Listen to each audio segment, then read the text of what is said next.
Welcome to another edition of Champions Speak. This is your weekly show where we get you champions to speak about their experiences. And today's champion needs no introduction.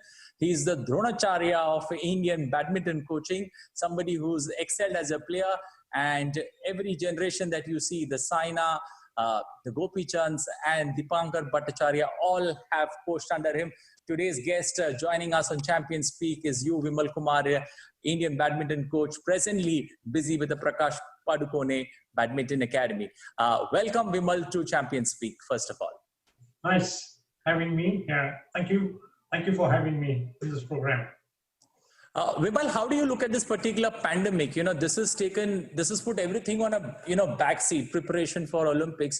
But how do you see it? You are one of those very few vocal voices who said that people who have qualified for Olympics should be there, hitting the training bases and training regularly, even during this particular lockdown period. What prompted you to do that? Or, how do you feel that players will be safe in this particular situation? See, why I've advocated that was because, everybody agrees with me, definitely the sports scene in the country, maybe in the last 5-6 years, was slowly making a change. Sport was really, the parents were initiating children into the sport. I'm not talking only about badminton. Overall, the sport was really doing well. The projections were very good. The youngsters were, maybe looking to take sport as a profession, and also many of the former players who have retired out of the sport, they were also looking at getting into sport by way of coaching and such things. So overall, it is good for the sport. So when this pandemic, when it happened, like in our country, definitely, of course, sport is not a priority. So I also wanted to emphasize that aspect as well, so that we continue giving prominence to sport. It's very, very important, because most of the top nations, if you look at it, the Europe and the US and many of the other top Asian nations, what they have gone through the 70s and 80s and 90s phase for sport, is what we were going through. And this pandemic really affected us. So that scene, I didn't want that to be, brought down. So that's why I insisted on the elite sports persons, should be given the opportunity to train, because it's a healthy activity. Because you have to monitor, you have to act responsibly, and that I'm sure the elite sports persons will do that. But when you combine sport with the recreational activity, then it is no good. So that is something that is what has been happening. So I was a little vocal on that aspect. But I'm happy with the way sports minister responded to it. He was very positive, and he's very keen on getting on with the elite sports program. So that's something good. When you talk about getting the players out there for training, people at least who have got themselves selected not only in badminton for Olympics but across Olympic sports, there are many apprehensions being created with regards to that. Stay home, stay safe. Everybody knows about these things, and but I'm talking about each sector by sector we have to address it. Sport, you separate it, how it can be addressed. We have good centers running, the elite sports programs, how those centers could be sustained, and so I'm saying, it is that fear mongering, so that is really, and in fact, once it gets into the athlete's head as well, so they're also, they'll also be scared, everybody for safety is a priority, but I feel the elite sports persons have better immunity. They can address it better. And all over the world, even though they are not projecting it, it is happening. Sport has opened up. It's because in other countries, it's big business as well. So it has to happen, and, so it is, economics also is involved in other countries' decisions. So we also should not, backtrack. So that fear mongering, so that has to go. So a lot more positivity needs to be put in. So people concerned. So as a coach, so that's what I try to do, and that should be the approach. I strongly feel. Has the approach been different, and has the state government there, being equally supportive about, the ideas that you put forward of opening these centers up in this lockdown phase? Yes, it is because the moment the government regulations were relaxed on the 18th of May, that is a couple of months back. We started the activities with the available players because we have a restricted number of trainees. We started the activities. Of course, we are a little fortunate now that we have a center on the outskirts of Bangalore. It is on 15 acres. It's called Padukone Dravid Center for Sports Excellence, and so the programs are being run over there, and so we had a plus factor. So I didn't want to let go of that opportunity, and then we continued later. The players from outside the state also joined, because they had to go through the quarantine process.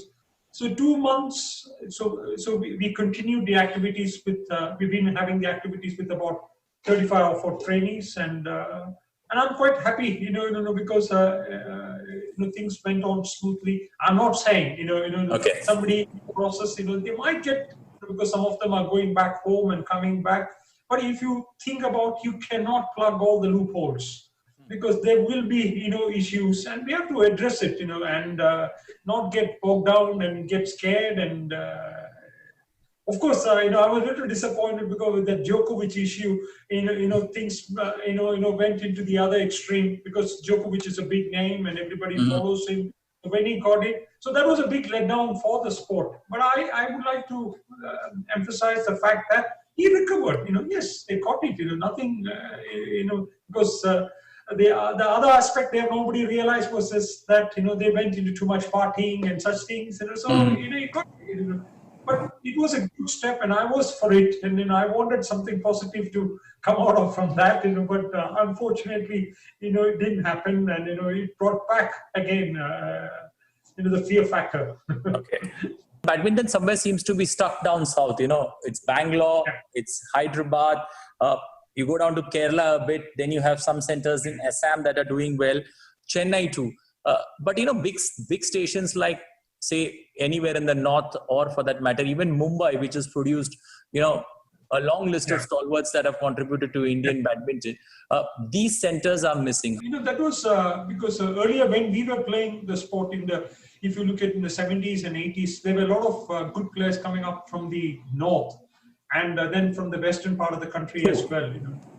But what has happened over the years is maybe the infrastructure development that has happened. Because south, more infrastructure for badminton came up in the south. Then another factor, the plus factor that happened was, basically the district activities in, for example, Andhra state. If you look at in Andhra and Telangana now, and all of them, so they came out with programs, the district activities, because the district collector got involved, and then they built 2-court, 3-court badminton halls. Okay. All that huge impact, and so then Padukone Badminton Academy in the sport. So we started when in 1994. So that also played a huge part. But compared to the north and other things, they did not, maybe build sufficient infrastructure, and even Bombay and other places, the west of the country too, because it was very expensive. But again, if I can say in the last 5 years, it has changed.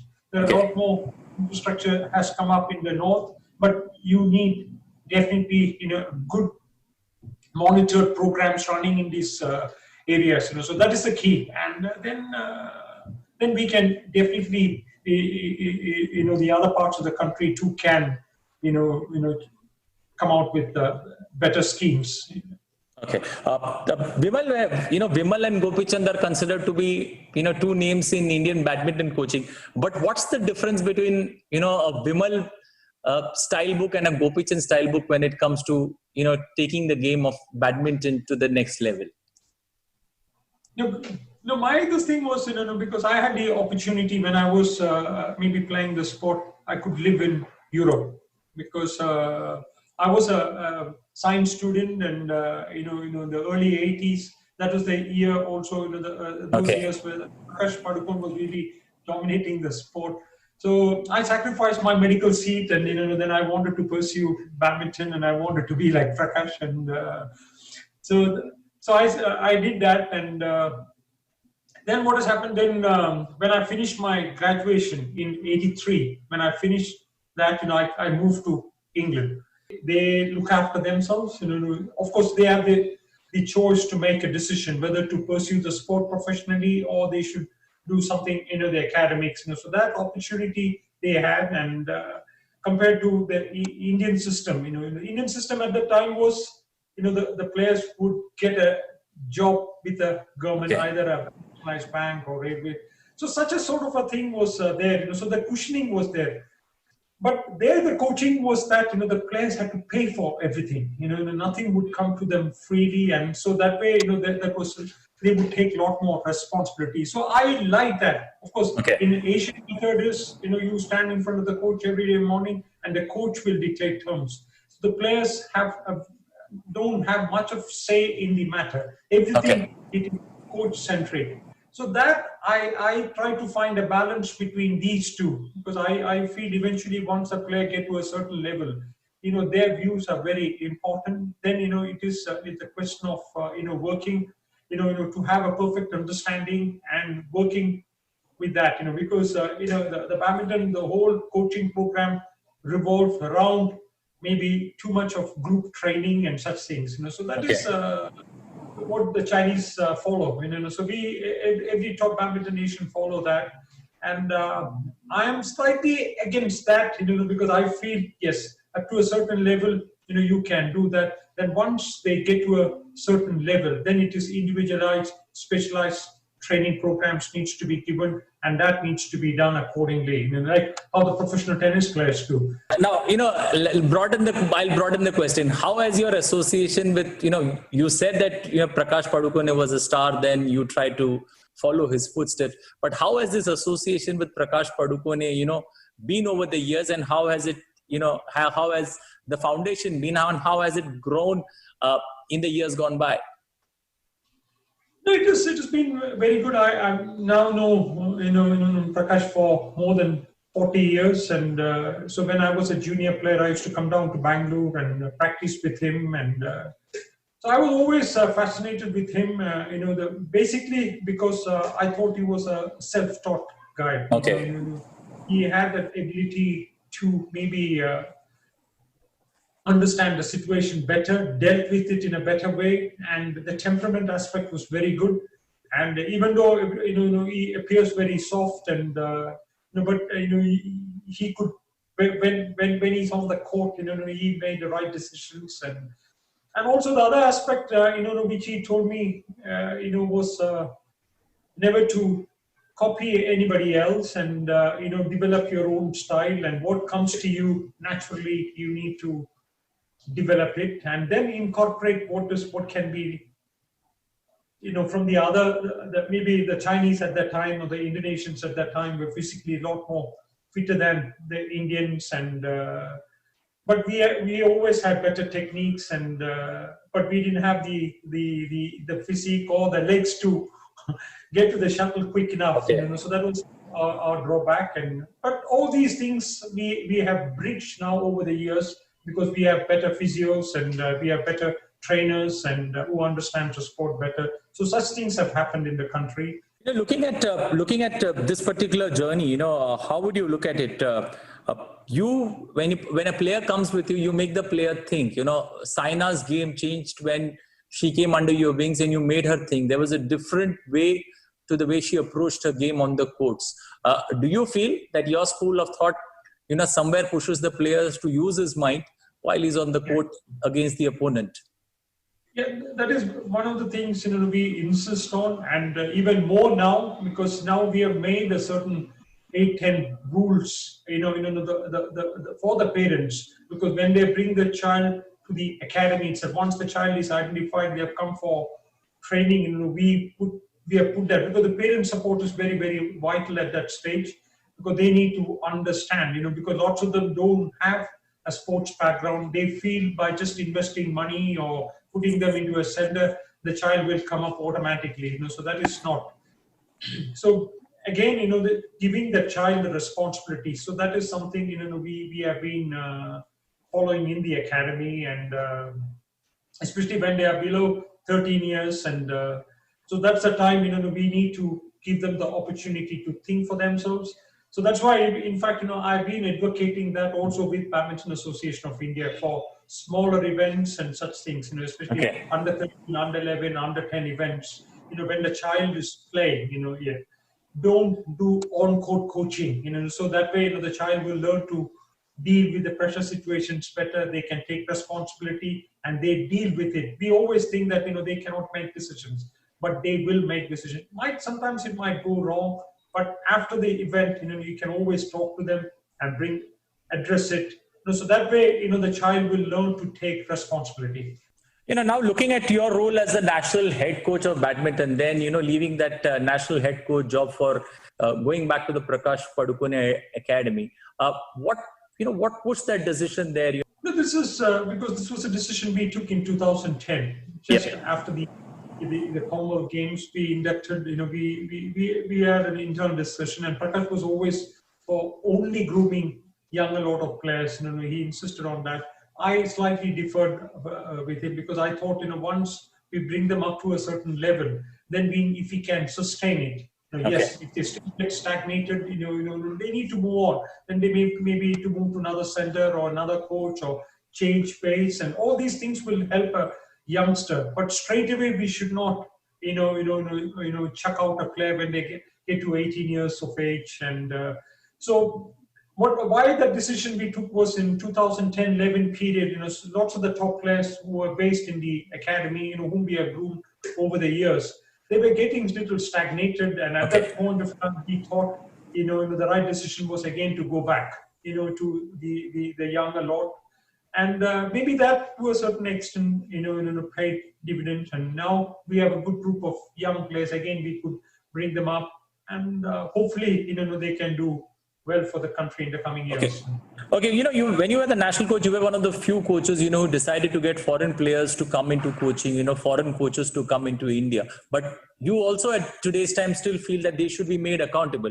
Foreign coaches coming don't do wonders, but they need to be made accountable. See, the main thing at that point of time, why I advocate for some areas we still need the expertise. The foreign coaches would be good. But what happens is, when our system we don't have a system by which a former player, when they retire from the sport, they are not inducted into the, those who have the passion for coaching. I'm not saying everybody can coach, but those who have the passion should be, groomed. Those coaches needs to be groomed, and, they need to be given opportunity to work with players and come up in the sport, in coaching. But that doesn't happen in the country, because what happens is in a country like China or Indonesia, their former players, when they retire out of the sport, they are groomed better, and we don't have a system like that, so that's why, and many of them just come and, then they put on weight, and then they don't, you have to be, when you are fit and active, you have to be on the court, you have to spend time with the players, you have to be physically active. That's the only way, the coach can, work, and that has to happen. And that is something I'm for it. And, because the youngsters will watch that and they learn from it. But, so that is something, which the top Asian countries do, and even the top European nations do. And so we need to follow that, because the coaching is not a paid job in the country. So that's also the money in the sport, and many don't get paid. So they look up at doing other jobs and then do coaching as a part-time job. But you cannot do coaching part-time. When you are working with a good set of players, it is full-time. Vimal, you were one of the few players who decided to go abroad, train abroad, play abroad. How did this idea come about? And do you feel it brought about a vast difference to your game? Yeah, because when I was coming up, in the late 70s, early 80s, badminton wasn't a very big sport in the country. Of course, Prakash was dominating world badminton, so so there was a lot of attention.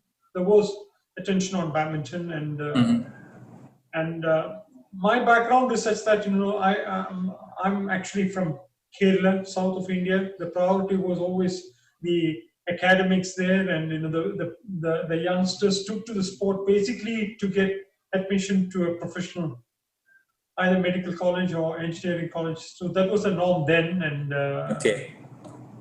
so for me, it was difficult. And my mother, being a teacher, she also insisted that after I finished my 10th standard, I take up a science subject, and she wanted me to become a doctor. And so that was how it was. And so I was maybe during that time also, Prakash Padukone was really dominating world badminton. Like I mentioned earlier, I wanted to be like Prakash then. Okay. And so somehow, when I got admission for medicine, then I decided that, and I pursued the sport. Because you managed, you had great success abroad, but you were not able to replicate that success at the nationals. 2 national titles. Syed Modi was always, an Achilles heel for you to overcome. Yeah, it was very difficult because many of the national titles, those in the mid 80s, I was expected to win, but Modi side got the better of me.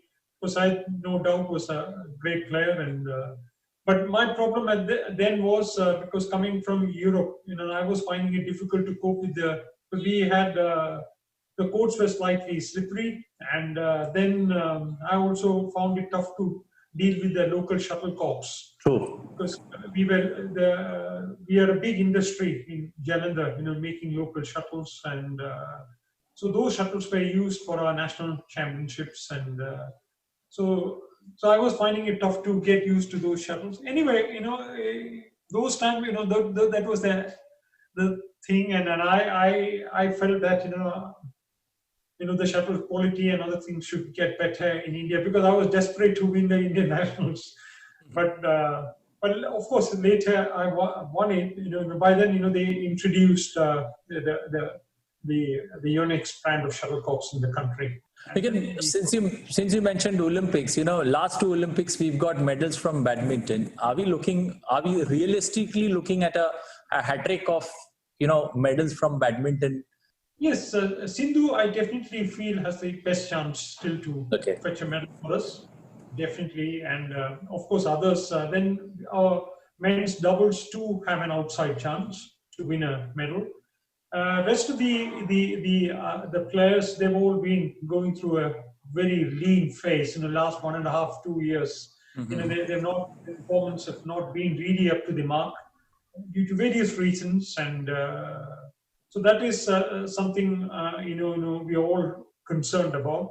But and of course there are some youngsters like Lakshya Sen and others have come up, so we are hopeful. But the best medal prospect, maybe in my opinion, is definitely Sindhu. Okay. Lakshya Sen, your prodigy, I would say, purely from the academy, coming through the ranks. You've built many players before, but they've all come from various places, and then, you worked on them. But this is Lakshya Sen, would you say, is purely molded? Basically, Lakshya has that background, because he's from a small town, Almora, and his father is a coach. Okay. And that really helped. And the family has been very, very supportive. And so he's, over the years, he has groomed many, many youngsters. He had a way of, so we got a lot of youngsters coming from Almora and Uttarakhand state, many youngsters. So working in he has been producing results from that small town. There's a couple of courts and, but very, very good. And then we met him. He brought a student to Bangalore in 2019. Okay. Period when we were conducting a some junior event. That's how Lakshya joined the academy, and but that aspect helped. Like I mentioned earlier, there are many pockets in the country. A lot of coaches are working very sincerely, or they don't get the recognition.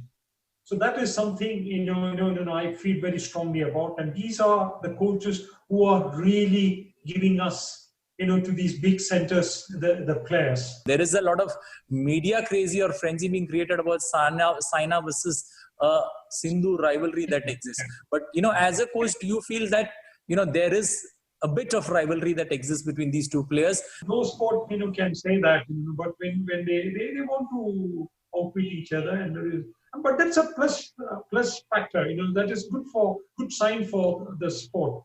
That's how the sport will grow. So we can make stories of it, and it's good for the media and such things. But individually, they're two different individuals, and they are both. They want to do well at the highest level, and of course, they've taken really badminton to the next level, and because of these two girls, badminton is really very, very big in the country now, and no doubt about it. So their contributions, you cannot. But that rivalry that is bound to be there, and we have to respect that and not make much of it. We know internally, what happens, and so that will be there. You cannot just. You were Mr. of the Dronacharya Award last year. Does that bring more responsibility on Vimal, the coach, Vimal, the player, Vimal, the administrator? No, I'm very happy. Everybody likes to get recognition, but I never advocated for that. I never liked the idea of applying for an award. And when I really feel pity. People have to apply for an award. So our system, the players have to fight and get recommendation letters, and I don't advocate that, and I'm not free. Mine was recommended by Badminton Association of India, and I got it. Whatever it is, but it is just for 1 week. Everybody thinks about these awards, and after that, it is all gone. And it is not that just because I'm an a Dronacharya awardee, or I have more responsibility. No, I enjoy my coaching, and it always helps. Being with the youngsters on a regular basis. I'm on the field with them and training them, and I get to see that. That is the joy I get is totally different. So it has nothing to do with the award and other things. Yes, it's a recognition, but I don't consider that as the ultimate thing on anything. If I'm able to train more youngsters, if I continue to get this opportunity, I'm quite happy about it. Okay. Coming back to the Europe versus Asia thing that we spoke about earlier, Europe has been long advocating a 11-point system as compared to Asia that believes in a 21-point system.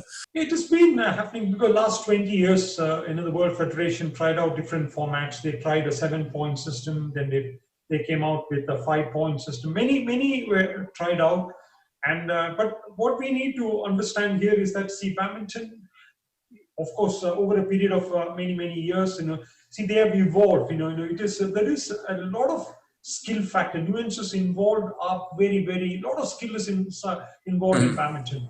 But when you shorten that, maybe all that skill factor may go away. So this is something I feel World Federation can learn from cricket. So cricket, they have not sacrificed anything. They have the test format is there, the 50-over format is there, and the 2020.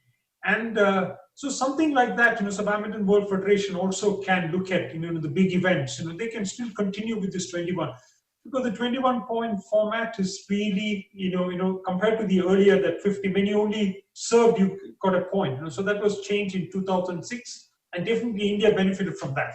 2006 onward. But that format, it is going well at the moment.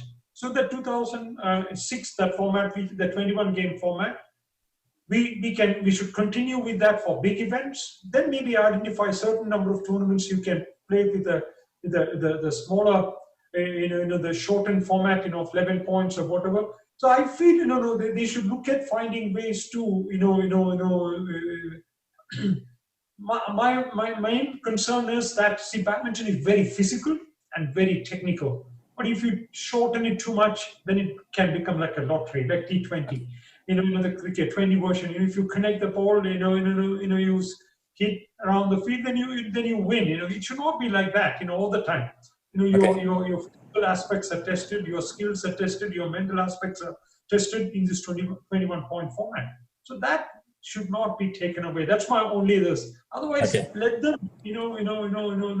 make changes, and it is good for the sport. Popularity might go in, but we should not forget the basics.